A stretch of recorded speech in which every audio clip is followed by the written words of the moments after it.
শুকানোর ঝামেলা ছাড়া এবং চুলায় ভাপে দেওয়ার ঝামেলা ছাড়াই আজকে জলপাই আচার, ঝুরি আচার তৈরি করে দেখাবো। আসসালামু আলাইকুম, ব্যাক টু মাই চ্যানেল।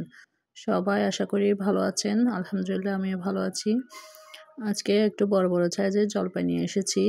এত লোভনীয় আচারটা আপনি চাইলে খুব অল্প সময়ে তৈরি করে নিতে পারেন।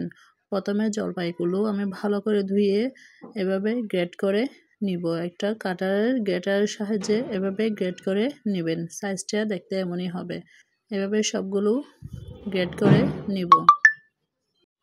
দেখেন কিভাবে করে নিয়েছি। এভাবে একটু করে জলপাইগুলো অবশ্যই একটু করে নরম করে নেবেন, যেটা ফেঁকে গেলে যেমন হয় তেমনটা। এবার দিয়ে দিচ্ছি তার মধ্যে পিঙ্ক লবণ দিয়ে দিলাম, লবণ দিয়ে দিলাম, তার মধ্যে কাসুন্দিটা অবশ্যই বাড়িয়ে দিবেন।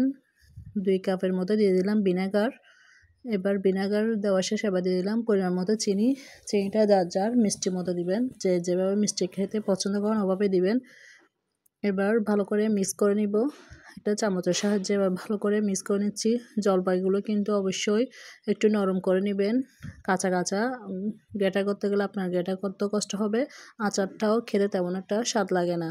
এবার একটা বয়মের মধ্যে নিয়ে বাটিতে এভাবে দিয়ে দিচ্ছি। এভাবে সংরক্ষণ করবেন। উপরে একটু সরিষার তেল ঢেলে দিবেন বেশি করে। আচারের মধ্যে যত বেশি তেল হয় তত বেশি স্বাদ হয়। ব্যাস রেডি জলপাই ঝুরি আচার। আসসালামু আলাইকুম।